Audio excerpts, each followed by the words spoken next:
Ujung-ujungnya damkar.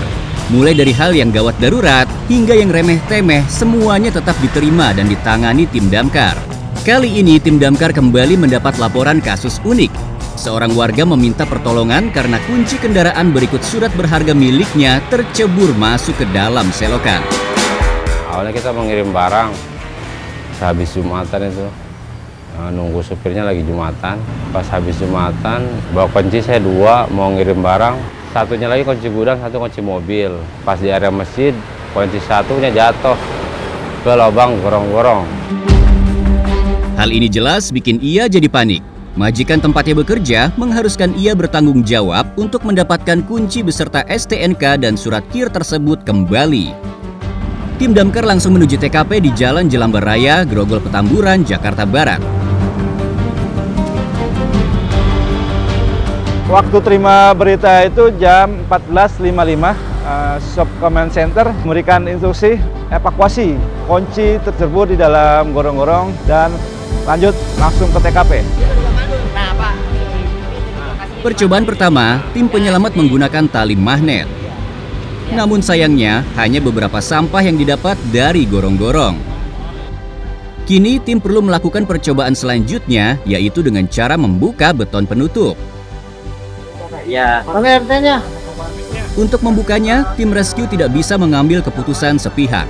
Anggota damkar yang bertugas perlu memastikan izin kepada pemimpin masyarakat dan pihak pelapor ketika akan bertindak. Kita perlu yang namanya membongkar. Boleh nggak kita izin untuk? Nggak apa-apa, yang penting nggak rusak aja, nanti dibalikin seperti semula kan. Kalau kita rusak, kita pasti bobok nih, sedikit nih kita cuap, kita angkat sedikit, buat kita nyari. Memang mustahil jika beton dibuka tanpa merusak struktur di sekitarnya. Karena itu, pihak pengurus rukun warga setempat harus berkoordinasi dengan pelapor untuk menentukan langkah selanjutnya. Tapi kita usahakan itu kita coba dulu. Ya. Ya, boleh. Setelah mendapatkan izin dari pihak RW, tim damkar segera mengambil alat-alat yang diperuntukkan untuk membongkar beton.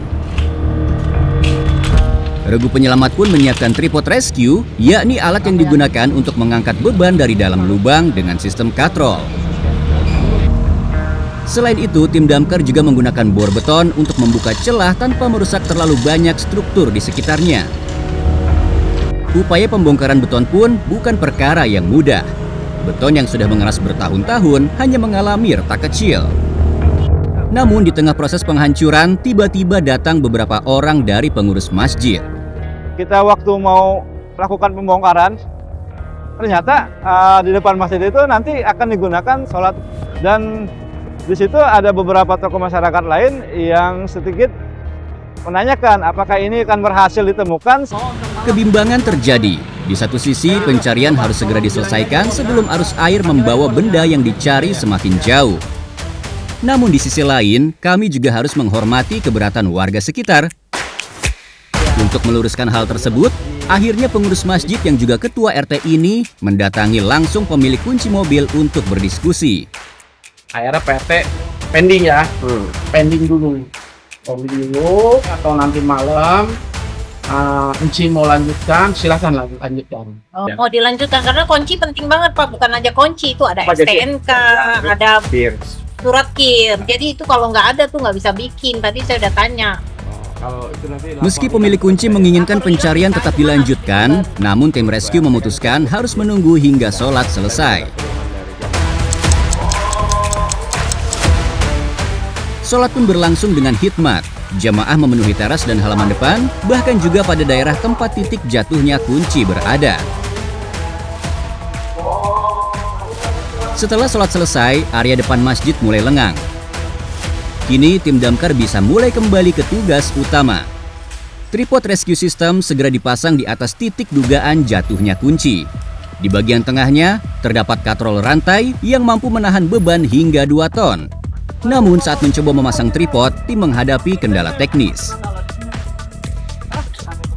Dan akhirnya saya berinisiatif memanggil tim rescue dari 31 dari kantor Sudin Jakarta Barat untuk meminta bantuan secara peralatan dan petugas operasional. Dengan tambahan personel dan peralatan dari tim Rescue 31 atau kantor Sudin Jakarta Barat, diharapkan mereka bisa mengatasi kendala teknis yang sebelumnya dihadapi. Unit bantuan yang tiba di lokasi menggunakan mobil unit medan berat. Tak perlu menunggu lama, unit kedua pun langsung segera mempersiapkan alat-alat yang diperlukan. Perlahan, penutup gorong-gorong mulai terbuka sedikit demi sedikit, cukup untuk memberikan akses kepada petugas yang akan turun ke dalam. Untungnya debit air berkurang dan tidak sedalam yang di tempat sebelumnya. Ini artinya kondisi cukup aman bagi petugas untuk turun dan memulai pencarian.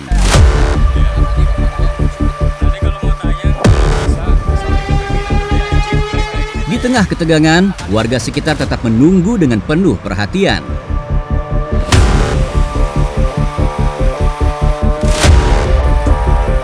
Sementara salah satu anggota tim menyisir dasar gorong-gorong, personil lain yang berada di atasnya tidak tinggal diam. Kaitan magnet diturunkan kembali ke dalam lubang. Tim berharap kunci itu tetap berada di area ini dan dapat ditarik ke permukaan. Alih-alih ditemukan oleh tim yang menyelam, justru metode sederhana ini yang membuahkan hasil. Meski akhirnya kunci ditemukan dengan magnet, pencarian yang dilakukan dengan masuk ke dalam gorong-gorong tetap bukan usaha yang sia-sia. Merasa terbantu. Personilnya banyak, jadi gampang kiri kanannya bisa cepat. Alat-alatnya ya komplit ya Pak. Kalau tidak ada personel yang turun, mungkin kunci itu tetap tersembunyi di dasar lumpur atau tersangkut di sela-sela gorong-gorong yang sulit dijangkau. Damkar hebat. Damkar hebat. Proses rescue telah berhasil diselesaikan. Meski awalnya penuh tantangan, pencarian ini membuktikan bahwa setiap usaha tidak ada yang sia-sia.